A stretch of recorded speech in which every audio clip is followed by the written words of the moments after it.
Hi hello ನಮಸ್ಕಾರ. ನಾನು ಅಭಿಷೇಕ್ ಶೃಂಗೇರಿ.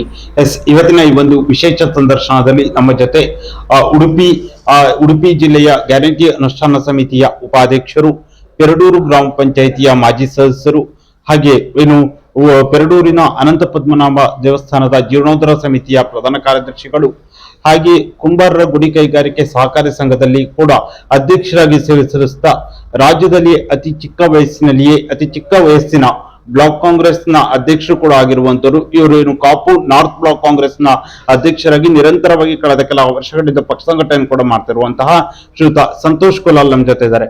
ಸಂತೋಷ್ ಕುಲಾಲ್ ಅವರ ಕಾರ್ಯಕ್ರಮಕ್ಕೆ ಅತ್ಯಂತ ಆತ್ಮೀಯ ಸ್ವಾಗತ. ಸರ್, ಹೇಗಿದ್ದೀರಾ? ಓಕೆ. ಮೊದಲನೇದಾಗಿ ಉಡುಪಿ ಕಾಪು ವಿಧಾನಸಭಾ ಕ್ಷೇತ್ರ ವ್ಯಾಪ್ತಿಗೆ ಬರುವಂತಹ ಕಾಪುವಿನ ನಾರ್ತ್ ಬ್ಲಾಕ್ ಕಾಂಗ್ರೆಸ್ನ ಅಧ್ಯಕ್ಷರಾಗಿ ಪಕ್ಷ ಸಂಘಟನೆಯನ್ನು ಮಾಡ್ತಾ ಇದ್ದೀರಾ. ಅಧ್ಯಕ್ಷರಾಗಿ ನಿಮ್ಮ ಒಂದು ಕಾರ್ಯಚಟುವಟಿಕೆ ಯಾವ ರೀತಿಯಾಗಿ ನಡೀತಾ ಇದೆ. ನಾನು ಬ್ಲಾಕ್ ಕಾಂಗ್ರೆಸ್ನ ಅಧ್ಯಕ್ಷರಾಗಿ 4 ವರ್ಷ ಆಗಿದೆ.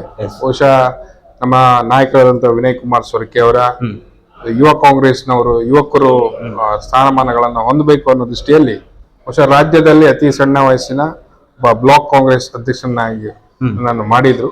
ಆನಂತರ ನಾನು ನನ್ನ ಪಕ್ಷ ಸಂಘಟನೆಯಲ್ಲಿ ಬೇರೆ ಬೇರೆ ರೀತಿಯ ಚಟುವಟಿಕೆಗಳನ್ನು ನಾನು ಮಾಡ್ಕೊಂಡು ಬರ್ತಾ ಇದ್ದೇನೆ.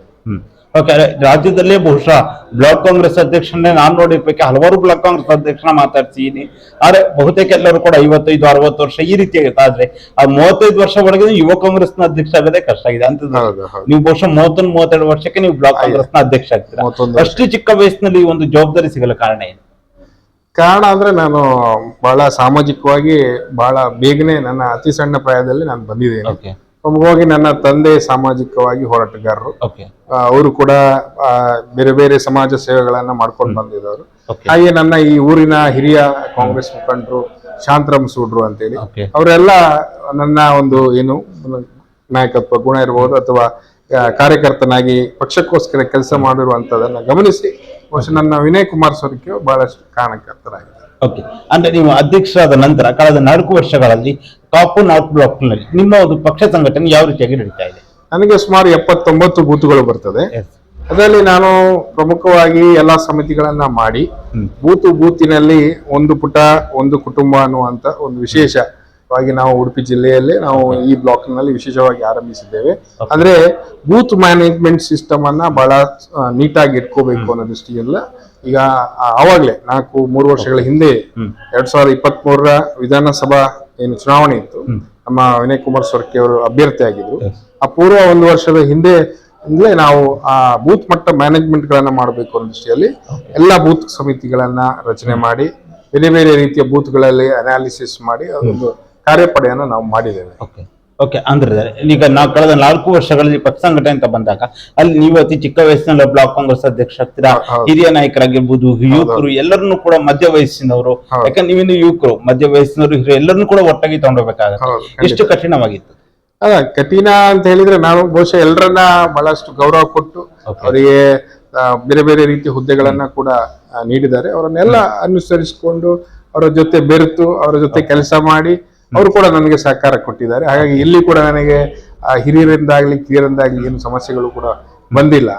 ಮತ್ತೆ ಅವರನ್ನೆಲ್ಲ ಹೊಂದಿಸ್ಕೊಂಡು ಹೋಗುವಂತದ್ದು ನಾನು ರೂಢಿಸಿಕೊಂಡಿದ್ದೇನೆ. ಅಂದ್ರೆ ಈಗ ಕಾಪು ವಿಧಾನಸಭಾ ಕ್ಷೇತ್ರ ಅಂತ ಬಂದಾಗ ನೀವು ರಾಜ್ಯದಲ್ಲಿ ಕಾಂಗ್ರೆಸ್ ಪಕ್ಷ ಅಧಿಕಾರದಲ್ಲಿ ಇದ್ರು ಕೂಡ ಕಾಪು ವಿಧಾನಸಭಾ ಕ್ಷೇತ್ರಕ್ಕೆ ನೀವು ವಿರೋಧ ಪಕ್ಷವಾಗಿ ಕೆಲಸವನ್ನ ಮಾಡಬೇಕು. ಅಂದ್ರೆ ಇಲ್ಲಿನ ಶಾಸಕರಾಗಿರ್ಬೋದು, ಸ್ಥಳೀಯ ಇಲ್ಲಿನ ವ್ಯವಸ್ಥೆ ವಿರೋಧ ಒಂದು ವಿರೋಧ ಪಕ್ಷವಾಗಿ ಯಾವ ರೀತಿಯಾಗಿ ನಿಮ್ಮ ಹೋರಾಟಗಳು ನಡೀತಾ ಇದಾವೆ? ಬಹುಶಃ ನಾವು ಈಗ ನಮ್ಮ ಅಭ್ಯರ್ಥಿಯವರು ಸೋತಿದ್ರು ಕೂಡ ಹಿರಿಯರಿದ್ದಾರೆ, ಪ್ರಭಾವಿಗಳಿದ್ದಾರೆ.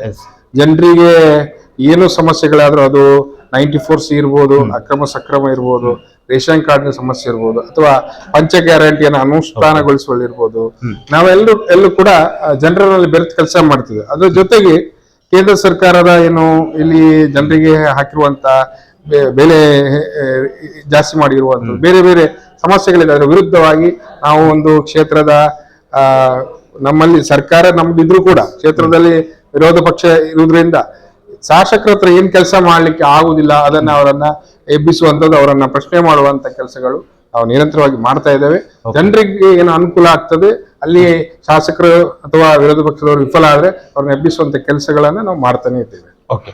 ಈಗ ಕಾಪು ನಾರ್ತ್ ಬ್ಲಾಕ್ ಕಾಂಗ್ರೆಸ್ಸಿನಲ್ಲಿ ನೀವು ಅಧ್ಯಕ್ಷರಾದ ನಂತರ ಯಾವ ರೀತಿಯಾದ ಬದಲಾವಣೆಗಳನ್ನ ತಂದಿದ್ದೀರಾ?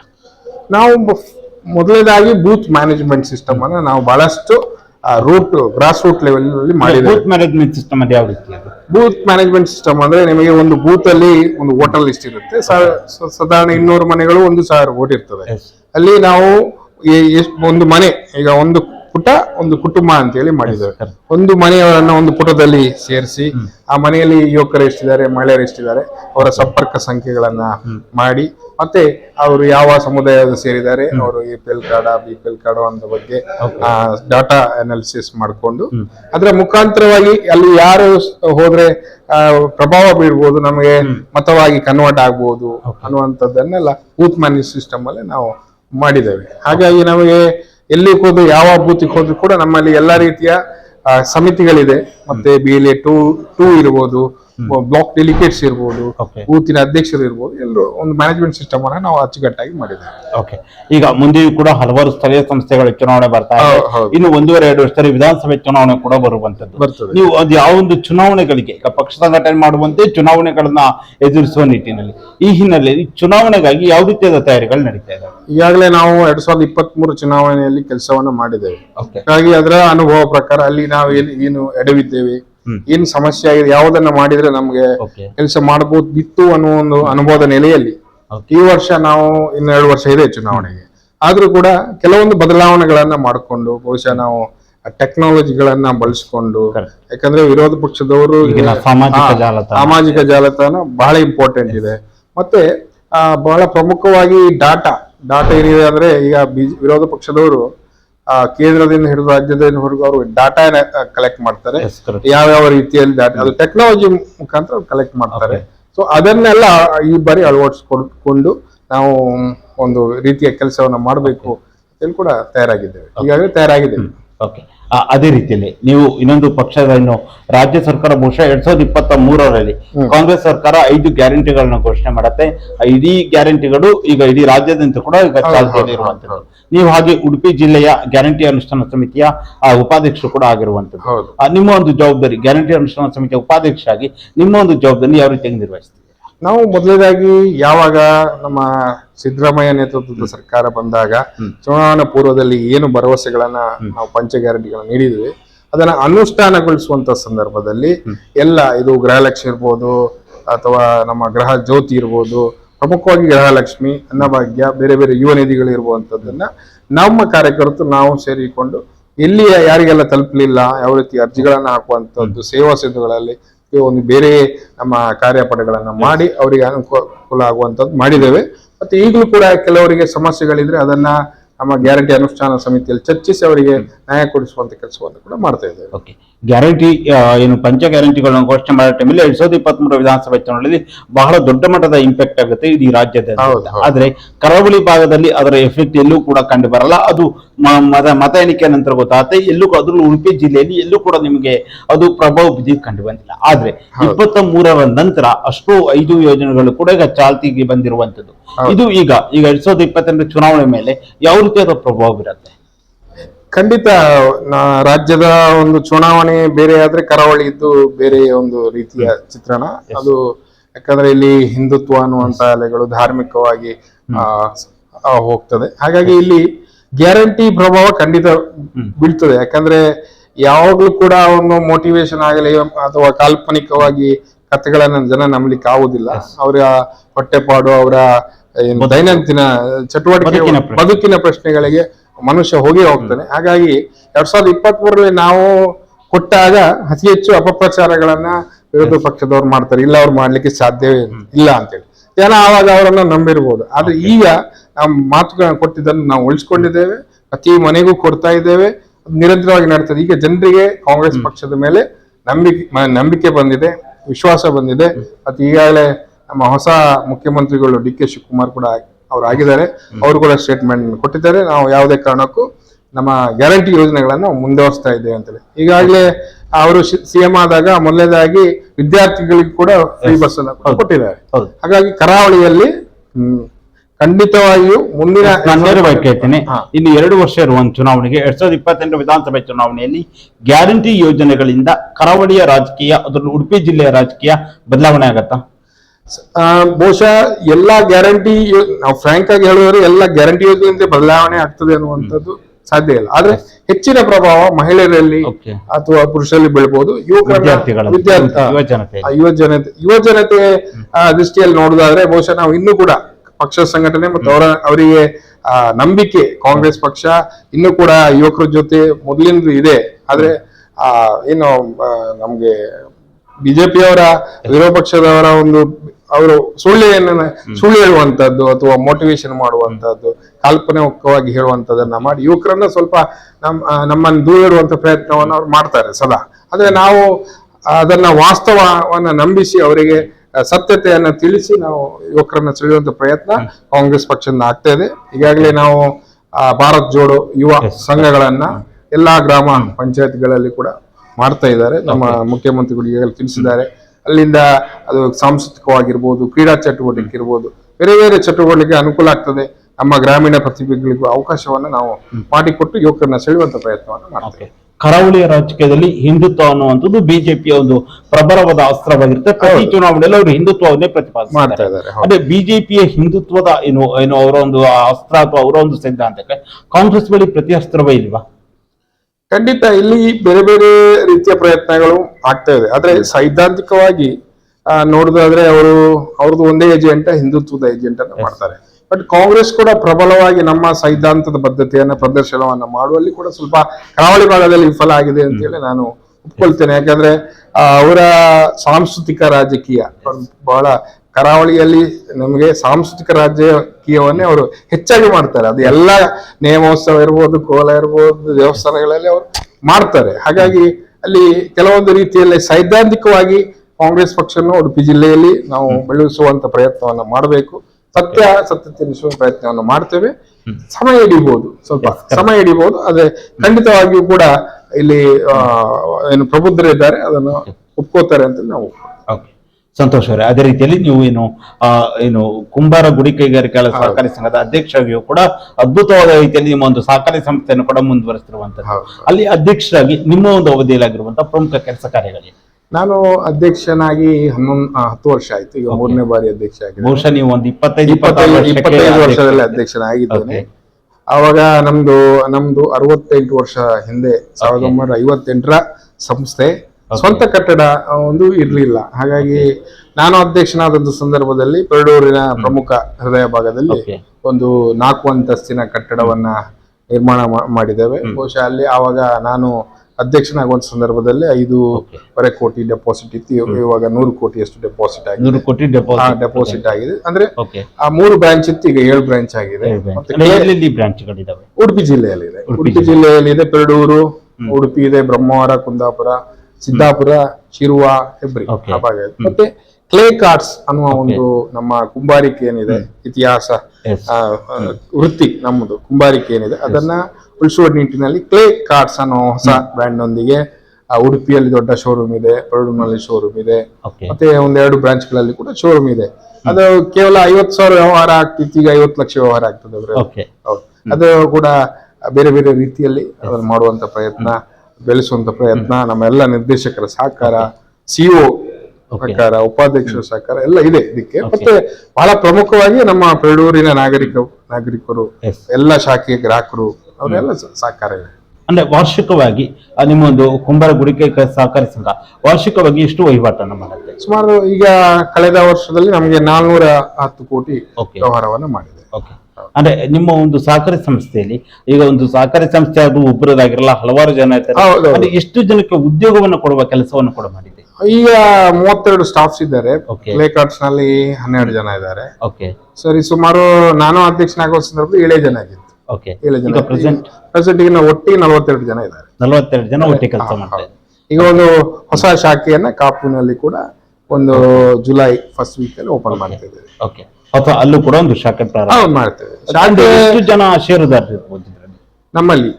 ಈಗ ಒಟ್ಟಿಗೆ ನಮ್ಮಲ್ಲಿ ಎ ಕ್ಲಾಸ್ ಮತ್ತೆ ಡಿ ಕ್ಲಾಸ್ ಅಂತ ಹೇಳಿ ಒಟ್ಟು 13,000 ಜನ ಇದ್ದಾರೆ. 13,000 ಜನ ಮೆಂಬರ್ಸ್ ಇದ್ದಾರೆ. 13,000 ಜನ ಷೇರ್ದಾರ. ಷೇರ್ದಾರರಿದ್ದಾರೆ 13,000. Okay okay. ಅದೇ ರೀತಿಯಲ್ಲಿ ನಿಮ್ಮ ಒಂದು ಸಹಕಾರಿ ಸಂಸ್ಥೆಯ ಮುಂದಿನ ಬೆಳವಣಿಗೆ ಅಥವಾ ಮುಂದಿನ ಒಂದು ಯಾಕಂದ್ರೆ ಸಹಕಾರಿ ಸಂಸ್ಥೆ ಅಂತ ಹೇಳೋರು ನಿರಂತರವಾಗಿ ಬೆಳಿತಿರ್ಬೇಕಾಗುತ್ತೆ. ಬೆಳಿತಿರು, ಹೌದು. ಹಾಗಾಗಿ ಮುಂದೆ ಯಾವ ರೀತಿಯಾದ ಯೋಜನೆಗಳನ್ನ ಹಾಕೊಂಡಿದ್ದೀರಾ? ನಮಗೆ ವ್ಯವಹಾರವನ್ನ ಅಭಿವೃದ್ಧಿ ಪಡಿಸೋದು, ವ್ಯವಹಾರ ಕ್ಷೇತ್ರವನ್ನ ಮುಂದುವರಿಸುವಂತದ್ದು ಎಲ್ಲ ಸಹಕಾರಿ ಸಂಘಗಳಿಗೆ ಇಚ್ಛೆ. Yes, correct. ಆದ್ರೆ ನಮಗೆ ನಾವು ಮುಂದಿನ 5 ವರ್ಷಕ್ಕೆ ಒಂದು ಟಾರ್ಗೆಟ್ ಅನ್ನು ಮಾಡ್ಕೊಂಡಿದ್ದೇವೆ. ಈಗ 100 ಕೋಟಿ ಡೆಪಾಸಿಟ್ ಇದ್ರೆ 250 ಕೋಟಿ ಆಗಬೇಕು. Okay. ಮತ್ತು ಉಡುಪಿಯ ಪ್ರಮುಖ ಒಂದು ಭಾಗದಲ್ಲಿ ಒಂದು ದೊಡ್ಡ ಕಟ್ಟಡವನ್ನ ಮಾಡಬೇಕು. Correct. ಜನರಿಗೆ ನಂಬಿಕೆ ಇನ್ನೂ ಬಲಗೊಳಿಸಲು ನಾವು ಬರ್ಬೇಕು. Yes. ಕೆಲಸ ಮಾಡಬೇಕು ಅನ್ನುವಂಥದ್ದು ನಮ್ಮ ಮುಂದಿನ ಗುರಿ. ಮತ್ತೆ ಎಲ್ಲಾ ರೀತಿಯ ಲೋನ್ ಫೆಸಿಲಿಟಿಗಳನ್ನ ಅಂದ್ರೆ ನಾನು ಅದೇ ಕೇಳ್ಬೇಕಂದ್ರೆ ನಿಮ್ಮ ಒಂದು ಕುಂಬಾರ ಗುಡಿ ಕೈಗಾರಿಕಾ ಸಹಕಾರ ಸಂಸ್ಥೆಯಲ್ಲಿ ಪ್ರಸ್ತುತ ಯಾವೆಲ್ಲ ಲೋನ್ ಫೆಸಿಲಿಟಿಗಳು ನೀಡಲಾಗ್ತದೆ? ಎಲ್ಲ ರೀತಿ ಇದೆ. ಪ್ರಮುಖವಾಗಿ ಜಮೀನು ಸಾಲ, ಜಾಮೀನು ಆಧಾರಿತ ಇದು, ಸಾಲ ಇರ್ಬೋದು, ಗೃಹ ಸಾಲ ಇರ್ಬೋದು, ಪರ್ಸನಲ್ ಲೋನ್ಸ್ ಗಳನ್ನ ಕೊಡ್ತೇವೆ. ಜಾಸ್ತಿಯಾಗಿ ಗೋಲ್ಡ್ ಲೋನ್ ಗಳನ್ನ ಕೊಡ್ತೇವೆ. ಬೇರೆ ಬೇರೆ ಬೇರೆ ರೀತಿಯಲ್ಲಿ. ಮತ್ತೆ ಕುಂಬಾರಿಕೆ ವೃತ್ತಿ ಮಾಡುವವರಿದ್ರೆ ಅವರಿಗೆ ಬಹಳ ಕಡಿಮೆ ಬಡ್ಡಿಯಲ್ಲಿ ಲೋನ್ಸ್ ಕೊಡ್ತೀವಿ. ಆಮೇಲೆ ಎಲ್ರಿಗೂ ಪಿಂಚಣಿ ಕೊಡ್ತೀವಿ ನಾವು. ಯಾರೆಲ್ಲ ಕುಂಬಾರಿಕೆ ಮಾಡ್ತಾರೆ, ಪ್ರಸ್ತುತ ಮಾಡ್ತಾ ಇದ್ರೆ ಒಬ್ಬರಿಗೆ ಪ್ರತಿ ವರ್ಷ 6,000 ನಾವು ನಮ್ಮ ಲಾಭದಲ್ಲಿ ಪಿಂಚಣಿ ಕೊಡ್ತಾ ಇದ್ದೇವೆ. ಅಂದ್ರೆ ಈ ವೃತ್ತಿ ಮಾಡೋರಿಗೆ ಒಂದು ಗೌರವವನ್ನ ಕೊಡ್ಬೇಕು ಅನ್ನೋ ದೃಷ್ಟಿಯಲ್ಲಿ ನಾವು ಅದನ್ನ ಕೊಡ್ತಾ ಇದ್ದೇವೆ. ಕಳೆದ 7-8 ವರ್ಷಗಳಿಂದ ಹಿಂದೆ ಆರಂಭಿಸಿರುವಂತದ್ದು. ಮತ್ತೆ ಯಾರೆಲ್ಲ ಕುಂಬಾರಿಕೆ ವೃತ್ತಿ ಮಾಡ್ತಾರೆ ಅವರ ಮಕ್ಕಳಿಗೆ ನಾವು 6% ಬಡ್ಡಿ ದರದಲ್ಲಿ ಎಜುಕೇಶನ್ ಲೋನ್ ಅನ್ನು ಕೂಡ ಕೊಡ್ತೀವಿ. ಇಷ್ಟು ಫೆಸಿಲಿಟಿಗಳು ಇರುವಂತದ್ದು. ಓಕೆ.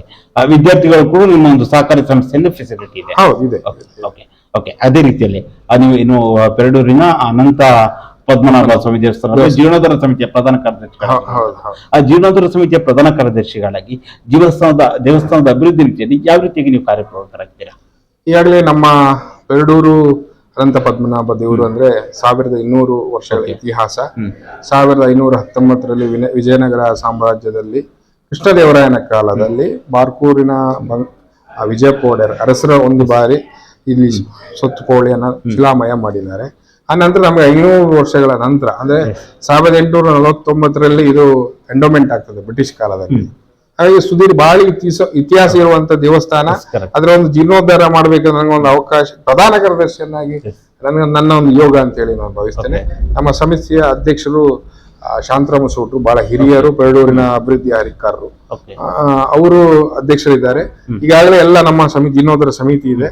ದೇವಸ್ಥಾನದ ಸಂಬಂಧಪಟ್ಟ ಮನೆತನಗಳಿವೆ, ಅರ್ಚಕರಿದ್ದಾರೆ, ತಂತ್ರಿವರ್ಗ ಇದ್ದಾರೆ, ಮತ್ತು ಎಲ್ಲ ದೇವಸ್ಥಾನದ ಸುತ್ತಮುತ್ತ ನಮ್ಮ ಊರಿನ ಹಿರಿಯರಿದ್ದಾರೆ. ಅವರೆಲ್ಲ ಸೇರಿಕೊಂಡು ಒಂದು ಈಗಾಗಲೇ ಪ್ಲಾನ್ ಅನ್ನ ಮಾಡಿದ್ದೇವೆ. ಅದನ್ನ ಡಿಸ್ಕಷನ್ ಅಲ್ಲಿ ಇದೆ. ಕೂಡ 50 ಕೋಟಿ ವೆಚ್ಚದಲ್ಲಿ ನಾವು ಜೀರ್ಣೋದ್ಧಾರ ಆಗ್ಲಿಕ್ಕಿದೆ ಪೆರಡೂರು. ಇತಿಹಾಸದಲ್ಲಿ ಬಹಳ ತುಳುನಾಡ ಶೈಲಿಯಲ್ಲಿ ಬೇರೆ ಬೇರೆ ದೇವಸ್ಥಾನಗಳನ್ನ ನೋಡಿರ್ಬೋದು, ಆದ್ರೆ ಈ ಪೆರಡೂರು ಅನ್ನುವಂಥ ತುಳುನಾಡ ಶೈಲಿಯ ದೇವಸ್ಥಾನ. ಅದು ಈ ಶೈಲಿಯನ್ನು ಉಳಿಸಿಕೊಂಡು ನಾವು ಮತ್ತು ಇನ್ನಷ್ಟು ಭಕ್ತರನ್ನ ಆಕರ್ಷಿಸುವಂತ ರೀತಿಯಲ್ಲಿ ಕೂಡ ಜೀರ್ಣೋದ್ಧಾರ ಆಗ್ತದೆ. ಈ ಪೆರಡೂರಿನ ಒಂದು ಏನು ದೇವಸ್ಥಾನ ಸುತ್ತುಭಾಗದ ಒಂದು ಇದೇ ಬದಲಾಗ್ತದೆ ಅಂತೇಳಿ ನಾವು ಒಂದು ಯೋಜನೆಯನ್ನ ಕೂಡ ಹಾಕೊಂಡಿದ್ದೇವೆ. ಈಗಾಗಲೇ ಕಾರ್ಯಪ್ರವೃತ್ತರು ಕೂಡ ಆಗಿದೆ. ಎಸ್, ಸಂತೋಷ. ಒಬ್ಬ ರಾಜಕಾರಣಿ ಅಂತ ಬಂದಾಗ ಆತ ಒಬ್ಬ ರಾಜಕಾರಣಿ ಅಂತ ಸಂಪೂರ್ಣವಾಗಿ ಗುರುತಿಸಿಕೊಳ್ಳುವಂತ ಚುನಾವಣೆಗೆ ನಿಂತು ಗೆದ್ದ ಸಂದರ್ಭದಲ್ಲಿ ಆತನನ್ನ ರಾಜಕಾರಣಿ ಅಂತಾರೆ. ಪಕ್ಷ ಸಂಘಟನೆಯಲ್ಲಿ ನೀವು ಎಷ್ಟೇ ಗುರುತಿಸ್ಕೊಂಡಿದ್ರು ಕೂಡ ರಾಜಕಾರಣಿಗಳನ್ನು ಗುರುತಿಸುವಂತದ್ದೇ ಜನಪ್ರತಿನಿಧಿ ಆದಾಗ. ನಿಮಗೂ ಕೂಡ ಒಂದು ಬಾರಿ ಅವಕಾಶ ಸಿಕ್ಕಿರೋ ಪೆರಡೂರು ಗ್ರಾಮ ಪಂಚಾಯತಿ ಒಂದು ಬಾರಿ ನಿಲ್ತಿರೋ, ಮೊದಲ ಬಾರಿ ಸದಸ್ಯರಾಗಿ ಆಯ್ಕೆ ಆಗ್ತೀರಾ. ಪೆರಡೂರು ಗ್ರಾಮ ಪಂಚಾಯತ್ ಸದಸ್ಯರಾಗಿ ನಿಮ್ಮ ಅವಧಿಯಲ್ಲಿ ಆಗಿರುವಂತಹ ಪ್ರಮುಖ ಕೆಲಸ ಕಾರ್ಯಗಳು? ನನ್ನ ಅವಧಿಯಲ್ಲಿ ಪ್ರಮುಖ ಅಂದ್ರೆ ಬಹುಶಃ ಗ್ರಾಮ ಪಂಚಾಯತ್ ಸದಸ್ಯ ಅಂದ್ರೆ ವಿಶೇಷ ಅನುದಾನ ಬರುವುದಿಲ್ಲ. ಆದ್ರೂ ಕೂಡ ನನ್ನ ಈ ನರೇಗಾ ಯೋಜನೆಗಳನ್ನ ಬಳಸಿಕೊಂಡು ಅನೇಕ ಕಳೆದ 5 ವರ್ಷಗಳಲ್ಲಿ ಸರಿಸುಮಾರು 1 ಕೋಟಿಯಷ್ಟು ಅನುದಾನಗಳನ್ನ ನಾವು ನೇರ ಅನುದಾನ ಅಂದ್ರೆ 15 ಫೈನಾನ್ಸ್ ನಲ್ಲಿ ಬರುವಂತದ್ದು ಬಹಳ ಕಡಿಮೆ. ಒಂದು ಸದಸ್ಯರಿಗೆ 4 ಲಕ್ಷ ಅಷ್ಟೇ ಬರ್ತದೆ ಇಲ್ಲಿ. ಆದ್ರೆ ನಮ್ಮ ವಾರ್ಡ್ನಲ್ಲಿ 3 ಜನ ಸದಸ್ಯರಿದ್ದಾರೆ. ಎಲ್ಲ ಸೇರಿಕೊಂಡು ನಾವು ಮತ್ತೆ ನರೇಗಾ ಮತ್ತು ಬೇರೆ ನಮ್ಮ ಈಗ ಸರ್ಕಾರ ಇರುವುದರಿಂದ ಇನ್ನೂ ಒಂದು 2 ಕೋಟಿ ಅನುದಾನಗಳನ್ನ ಕೂಡ ತಂದಿದ್ದೇವೆ. ಅದು ಕೂಡ ಕೆಲಸಗಳನ್ನ ಮಾಡಿದ್ದೇವೆ. ಮತ್ತೆ ಬೇರೆ ಬೇರೆ ರೀತಿಯ ನಾವು ವೈಯಕ್ತಿಕವಾಗಿ ಕೂಡ ನಮ್ಮ ಕೈಯಲ್ಲಿ ಎಷ್ಟಾಗುತ್ತದೆ ಒಂದು ಟ್ಯಾಂಕ್ ಅನ್ನ ಕೂಡ ಕಟ್ಟಿಕೊಟ್ಟಿದ್ದೇವೆ ನಮ್ಮ ಇದರಲ್ಲಿ. ಮತ್ತೆ ಕೆಲವರಿಗೆ ನೀರಿನ ಪೈಪ್ಲೈನ್ ವ್ಯವಸ್ಥೆಗಳನ್ನ ಮಾಡಿಕೊಡ್ತೇವೆ. ಈಗ ನನ್ನ ವಾರ್ಡ್ನಲ್ಲಿ ನೀರಿಲ್ಲ ಹೇಳಿದ್ರೆ ನಾವೇ ವಾಟರ್ ಟ್ಯಾಂಕ್ ಗಳನ್ನ ಕಳಿಸ್ತೇವೆ. ಯಾವುದೇ ಪಂಚಾಯತಿ ಕೂಡ ಕಾಯುವುದಿಲ್ಲ. ಆದ್ರೂ ನನ್ನ ದೃಷ್ಟಿ ಕೇಳಿದ್ರೆ ನಾವು ಅಭಿವೃದ್ಧಿಯನ್ನ ಮಾಡಬೇಕು. ಬೇರೆ ಬೇರೆ ವಿಂಗ್ಗಳ ಅವಕಾಶ ಇದೆ ಎಲ್ರಿಗೂ. ಹಾಗಾಗಿ ಸಾಮಾಜಿಕ ಕಾರ್ಯಕ್ರಮ ಮಾಡ್ತೀವಿ. ಅದೇ ರೀತಿಯಲ್ಲಿ ನೀವೀಗ ಒಬ್ಬ ಜನಪ್ರತಿನಿಧಿ ಆದಾಗೂ ಬೇಗ ಗ್ರಾಮ ಪಂಚಾಯತಿಯಿಂದ ಬೇರೆ ಬೇರೆ ಹಂತಕ್ಕೆ ಹೋಗ್ಬೇಕು ಅನ್ನೋ ಕನಸು ಕೂಡ ಇದ್ದೀರಾ. ಹೌದು. ಮುಂದೆಯೂ ಕೂಡ ನಿರಂತರವಾಗಿ ನಾನು 3-4 ತಿಂಗಳಲ್ಲಿ ಸ್ಥಳೀಯ ಸಂಸ್ಥೆಗಳ ಚುನಾವಣೆ ಬರ್ತದೆ. ಮುಂದೆ ಬರ್ತಿರುವಂತಹ ಸ್ಥಳೀಯ ಸಂಸ್ಥೆಗಳ ಚುನಾವಣೆ, ಜಿಲ್ಲಾ ಪಂಚಾಯತ್ ಚುನಾವಣೆ, ಇದ್ರೆಲ್ಲ ಈ ಒಂದು ಸ್ಥಳೀಯ ಸಂಸ್ಥೆಗಳ ಚುನಾವಣೆಯಲ್ಲಿ ಸ್ಪರ್ಧೆ ಮಾಡುವ ಅವಕಾಶ ಸಿಕ್ಕಿದ್ರೆ ಸಂತೋಷ್ ಕುಲ್ಲರ್ ಅವರು ರೆಡಿ ಇದ್ದಾರಾ? ಖಂಡಿತ ಅವಕಾಶಗಳು ಪಕ್ಷ ಕೊಟ್ರೆ ನಾನು ಖಂಡಿತ ನಿಲ್ಲಕ್ಕೆ ತಯಾರಿದ್ದೇನೆ. ಮತ್ತೆ ಅದಕ್ಕೋಸ್ಕರ ನಾನು ಏನು ಹೋರಾಟವನ್ನು ಮಾಡೋದಲ್ಲ, ಪಕ್ಷ ಸಂಘಟನೆ ಮಾಡೋದು ನನ್ನ ಮೊದಲ ಆದ್ಯತೆ. ಅದನ್ನ ಗುರುತಿಸಿ ಅವಕಾಶ ಕೊಟ್ಟರೆ, ನಾನು ಕೂಡ ಬ್ಲಾಕ್ ಪ್ರೆಸಿಡೆಂಟ್ ಕೂಡ ನನಗೆ ಅವಕಾಶವನ್ನ ಕೊಟ್ಟದ್ದು ನಾನು ಕೇಳಿದ್ದಕ್ಕಿಂತ ಜಾಸ್ತಿ. ಹಾಗಾಗಿ ಇದು ಕೂಡ ಅವಕಾಶ ಕೊಟ್ಟರೆ ನಾನು ಪಕ್ಷಕ್ಕೋಸ್ಕರ ಖಂಡಿತ ಕೆಲಸವನ್ನ ಮಾಡ್ತೇನೆ, ಚುನಾವಣೆಯಲ್ಲಿ ಕೂಡ ನಿಲ್ತೇನೆ. ರಾಜಕೀಯ ಅಂತ ಬಂದಾಗ ಒಂದಲ್ಲ ಒಂದು ನಿರೀಕ್ಷೆಗಳು ಸಹಜವಾಗಿ ಇದ್ದಾರೆ. ಹಾಗೆ ಸಂತೋಷ್ ಕುಲ್ಲರ್ ಅವರು ವೈಯಕ್ತಿಕವಾಗಿ ರಾಜಕೀಯದ ಕುರಿತಾಗಿ ಏನ್ ನಿರೀಕ್ಷೆ ಇಟ್ಕೊಂಡಿದ್ದಾರೆ?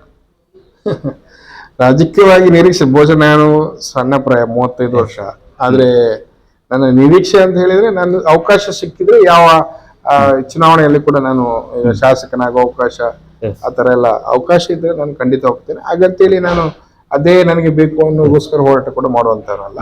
ಪಕ್ಷ ಮತ್ತು ಸಾಮಾಜಿಕವಾಗಿ ಜನರ ನಡುವೆ ನಿಂತು ನಿರಂತರವನ್ನ ಕೆಲಸ ಮಾಡ್ತಾ ಇದ್ರೆ ಬಹುಶಃ ಅವಕಾಶ ಸಿಕ್ಕಿದ್ರೆ ನಾನು ಮುಂದೆ ಶಾಸಕನಾಗಿ ಆಯ್ಕೆ ಆಗುವ ಅವಕಾಶ ಸಿಕ್ಕಿದ್ರೆ ನಾನು ನಿಲ್ಲಲಿಕ್ಕೆ ರೆಡಿ ಇದೆ. ಅದೇ ರೀತಿಯಲ್ಲಿ ನೀವು ಒಂದು ರಾಜಕೀಯವಾಗಿ ನಿರೀಕ್ಷೆ ಇಟ್ಕೊಳ್ಳೋದು ಒಂದು ಭಾಗ, ಪಕ್ಷ ನಿಮ್ಮಿಂದ ನಿರೀಕ್ಷೆ ಮಾಡುವಂತದ್ದು ಇನ್ನೊಂದು. ಆ ಪಕ್ಷ ಸಂತೋಷ್ ಕುಲ್ಲರ್ ಅವರಿಂದ ಏನ್ ನಿರೀಕ್ಷೆ ಮಾಡಬಹುದು? ನನ್ನಿಂದ ಅಂದ್ರೆ ಪಕ್ಷ ಸಂಘಟನೆ, ಪಕ್ಷವನ್ನ ಬಲಿಷ್ಠಗೊಳಿಸುವಂತ ಕಾರ್ಯತಂತ್ರಗಳನ್ನ ನಿರೀಕ್ಷೆ ಮಾಡಬಹುದು. ಬಹಳ ಕರಾವಳಿಯಲ್ಲಿ ನಮಗೊಂದು ಚಾಲೆಂಜ್ ಇದೆ. ಕರಾವಳಿ ಭಾಗ ಅಂದ್ರೆ ಒಂದು ಚಾಲೆಂಜ್. ಭಾವನಾತ್ಮಕ ಜನರನ್ನ ಯಾವ ರೀತಿ ಭಾವನಾತ್ಮಕವಾಗಿ ಇದ್ದಾರೆ ಕರಾವಳಿಯ ಜನರು, ಧಾರ್ಮಿಕವಾಗಿ ಇರುವಂತದ್ರಿಂದ ಅವರ ಒಂದು ಮೈಂಡ್ ರೀಡ್ ಅನ್ನು ಮಾಡುವಂಥದ್ದು, ಅದಕ್ಕೋಸ್ಕರ ಯಾವ ರೀತಿ ಕಾರ್ಯತಂತ್ರಗಳನ್ನ ಮಾಡಿ ಫಲಿಸಬಹುದು ಅನ್ನುವಂತ ನಿರೀಕ್ಷೆ ಪಕ್ಷಕ್ಕಿದೆ. ಹಾಗಾಗಿ ಎಲ್ಲರಲ್ಲೂ ಹುಡುಕಾಟ ಇದೆ. ಈ ಕರಾವಳಿ ಭಾಗ ಯಾವ ಬದಲಾವಣೆ ಮಾಡುವಂತ ಒಂದು ಕಾರ್ಯತಂತ್ರ ಬೇಕು ಅಂತ ಇದೆ. ಅದನ್ನ ಕೊಡುವಂತ ಪ್ರಯತ್ನವನ್ನು ಎಲ್ಲರೂ ಮಾಡ್ತಾ ಇದ್ರೆ, ಹಾಗೆ ನಾವು ಮಾಡ್ತಾ ಇದ್ವಿ. ಅದೇ ರೀತಿಯಲ್ಲಿ ಈಗ ನೀವು ನಿರಂತರವಾಗಿ ಹೋರಾಟಗಳನ್ನ ಮಾಡ್ತಾ ಇಲ್ಲ. 2028ರ ವಿಧಾನಸಭಾ ಚುನಾವಣೆಯಲ್ಲಿ ಕಾಪು ವಿಧಾನಸಭಾ ಕ್ಷೇತ್ರ ಮತ್ತೊಮ್ಮೆ ಕಾಂಗ್ರೆಸ್ ತೆಕ್ಕೆಗೆ ಬರಲು ಸಾಧ್ಯ ಇದೆಯಾ? ಖಂಡಿತ ಇದೆ. 100ಕ್ಕೆ 100 ಇದೆ. ಖಂಡಿತ ನಮಗೆ ಅದರ ಧೈರ್ಯ ಇದೆ. ಮತ್ತೆ ನಾವು ನಮ್ಮಿಂದ ಕೆಲವೊಂದು ಏನೋ ಪ್ರಮಾದಗಳಿಂದಾಗಿ ನಾವು ಸೋತಿರ್ಬೋದು. ಆದ್ರೆ ಈಗ ಮುಂದೆ 2028ಕ್ಕೆ ನಾವು 100ಕ್ಕೆ 100 ಕಾಪು ಕ್ಷೇತ್ರದಲ್ಲಿ ಗೆಲ್ತೇವೆ. ನೀವು ಒಂದು ಕಡೆ ಸಹಕಾರಿ ಕ್ಷೇತ್ರದಲ್ಲಿದ್ದೀರಾ, ಧಾರ್ಮಿಕ ಕ್ಷೇತ್ರದಲ್ಲಿದ್ದೀರಾ, ಆಗ ಚುನಾಯಿತ ಪ್ರತಿನಿಧಿಯು ಕೂಡ ಆಗಿದ್ರಿ, ಪಕ್ಷ ಸಂಘಟನೆಯಲ್ಲಿ ಇರುವಂತಹ ರಾಜಕಾರಣಿ ಕೂಡ ಆಗಿರುವಂತದ್ದು. ಇಷ್ಟು ಚಿಕ್ಕ ವಯಸ್ಸಿನ 34-35 ವರ್ಷದಲ್ಲಿ ಇಷ್ಟೆಲ್ಲ ಸಾಧನೆ ಮಾಡೋದು ಹೇಗೆ ಸಾಧ್ಯ ಆಯ್ತು? ಸಾಧನೆ ಅಂದ್ರೆ ನನ್ನ ತಂದೆಯಿಂದ ಅಷ್ಟೇ. ನನಗೆ ನನ್ನ ತಂದೆಯ ಆದರ್ಶ.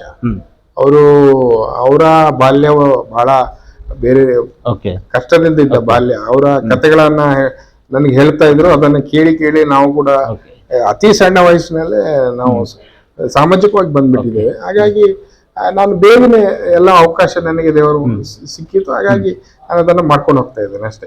ಎಲ್ಲವೂ ತಂದೆಯ ಒಂದು ಇದರಿಂದಲೇ ಸಿಕ್ತಿರುವಂತದ್ದು. ನಿಮ್ಮ ಕಾಪು ವಿಧಾನಸಭಾ ಕ್ಷೇತ್ರ ಅಂತ ಬಂದಾಗ ವಿನಯ್ ಕುಮಾರ್ ಸೊರಕೆ ಅವರು ಒಬ್ರು ಅದ್ವಿತೀಯ ನಾಯಕರು ಅಂತ ಹೇಳ್ತಾರೆ. ಯಾಕೆ ಅವರು ವಿನಯ್ ಕುಮಾರ್ ಸೊರಕೆ ಹಾಗೂ ನಿಮ್ಮ ಬಾಂಧವ್ಯ ಯಾವ ರೀತಿ? ಬಹಳ ಒಳ್ಳೆ ಬಾಂಧವ್ಯ. ಯಾಕಂದ್ರೆ ನನ್ಗಿಂತ ಅವರು ಪ್ರಾಯದಲ್ಲಿ ತುಂಬಾ ದೊಡ್ಡದಾದ್ರು ಕೂಡ ಅವರು ಯುವಕರ ಜೊತೆ ಇರುವಾಗ ಯುವಕರಂತೆ ಇರ್ತಾರೆ. ನಾವು ಕೂಡ ಅವರ ಜೊತೆ ಹಿರಿಯರಾದ್ರೂ ಕೂಡ ಅವರಿಗೆ ರೆಸ್ಪೆಕ್ಟ್ ಕೊಡ್ತೇವೆ.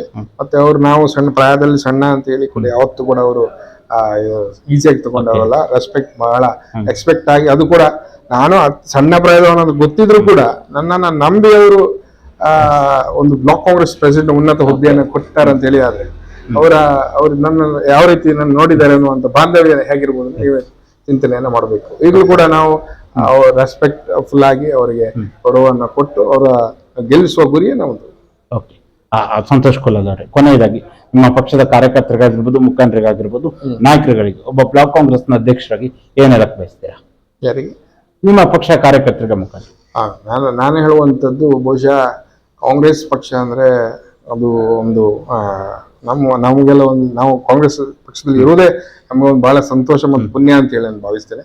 ಯಾಕಂದ್ರೆ ಈ ದೇಶದ ಹಿನ್ನೆಲೆಯೇ ಕಾಂಗ್ರೆಸ್, ದೇಶದ ಇತಿಹಾಸನೇ ಕಾಂಗ್ರೆಸ್ ಇತಿಹಾಸನೇ ಈ ದೇಶ ಅಲ್ಲ.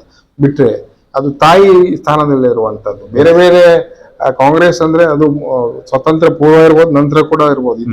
ಈ ದೇಶಕ್ಕೋಸ್ಕರ ತನ್ನದೇ ಅಂತ ರೀತಿಯಲ್ಲಿ ಕೆಲಸವನ್ನ ಮಾಡಿದೆ, ತಾಯಿ ಸ್ಥಾನವನ್ನು ಹೊಂದಿದೆ. ಬೇರೆ ಈಗ ವಿರೋಧ ಪಕ್ಷದ ಕೂಡ ಏನು ಆಡಳಿತ ಮಾಡಿದ್ರು ಕೂಡ ಕಾಂಗ್ರೆಸ್ನ ವಾತ್ಸಲ್ಯತನ ಏನು ದೇಶಕ್ಕೆ ಬೇಕು ಅದನ್ನ ಅವರಿಂದ ಕೊಡ್ಲಿಕ್ಕೆ ಸಾಧ್ಯ ಇಲ್ಲ. ಈ ಮುಂದೆ ಕೂಡ ಕಾಂಗ್ರೆಸ್ಸೇ ಬರುವಂತದ್ದು, ನಿರಂತರ ಕಾಂಗ್ರೆಸ್. ಯಾಕಂದ್ರೆ ಸೈದ್ಧಾಂತಿಕವಾಗಿ ಕಾಂಗ್ರೆಸ್ನಷ್ಟು ಪ್ರಬಲ ಅದು ಲಾಂಗ್ ಲೈಫ್ ಅಂದ್ರೆ ಶಾರ್ಟ್ ಆಗಿ ಇಲ್ಲ. ಈಗ ಏನೋ ಬಲಪಂಥೀಯ ರೀತಿಯಲ್ಲಿ ಬಿಜೆಪಿ ಅವರು ಏನು ಕೆಲಸ ಮಾಡಿದ್ರು ಕೂಡ ಅದು ಶಾರ್ಟ್ ಟೈಮ್. ಆದ್ರೆ ನಮ್ದು ಎಲ್ಲರನ್ನ ಗೂಡಿಸಿಕೊಂಡು ಹೋಗುವಂತದ್ದು ಸೈದ್ಧಾಂತಿಕ. ಹಾಗಾಗಿ ಇದು ಲಾಂಗ್ ಲೈವ್. ಹಾಗಾಗಿ ಯುವಕರು ಕಾಂಗ್ರೆಸ್ ಪಕ್ಷಕ್ಕೆ ಬರಬೇಕು, ಇದನ್ನ ಬೆಳೆಸಬೇಕು ಅನ್ನುವಂಥದ್ದೇ ಹಾಗಾಗಿ ಏನು ಕಾಂಗ್ರೆಸ್ ಪಕ್ಷದ ನಮ್ಮ ಕಾರ್ಯಕರ್ತರಿದ್ದಾರೆ, ನಾವೆಲ್ಲ ಒಟ್ಟಾಗಿ ಒಗ್ಗಟ್ಟು. ನಾವು ಸೋತರು ಕೂಡ ನಾವು ಒಗ್ಗಟ್ಟನ್ನ ಬೇರೆ ಮಾಡಬಾರ್ದು.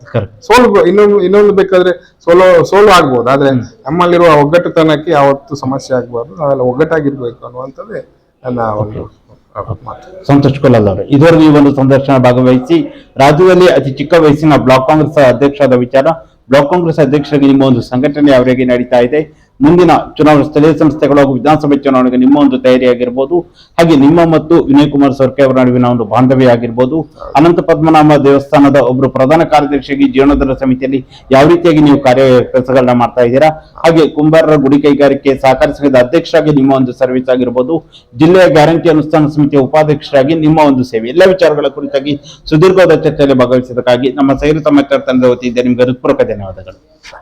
ನೋಡಿದ್ರಲ್ಲ ವೀಕ್ಷಕರೇ, ಇದು ಅತ್ಯಂತ ಚಿಕ್ಕ ವಯಸ್ಸಿನಲ್ಲಿಯೇ ಬ್ಲಾಕ್ ಕಾಂಗ್ರೆಸ್ನ ಅಧ್ಯಕ್ಷರಾಗಿ ರಾಜಕೀಯ, ಚುನಾವಣೆ, ಸಹಕಾರಿ ಕ್ಷೇತ್ರ, ಧಾರ್ಮಿಕ ಎಲ್ಲ ಕ್ಷೇತ್ರಗಳಲ್ಲಿಯೂ ಕೂಡ ಛಾಪನ್ನು ಮೂಡಿಸಿರುವಂತಹ ಸಂತೋಷ್ ಕುಲಾಲ್ ಅವರ ಜೊತೆಗಿನ ವಿಶೇಷ ಸಂದರ್ಶನ. ನಮಸ್ಕಾರ.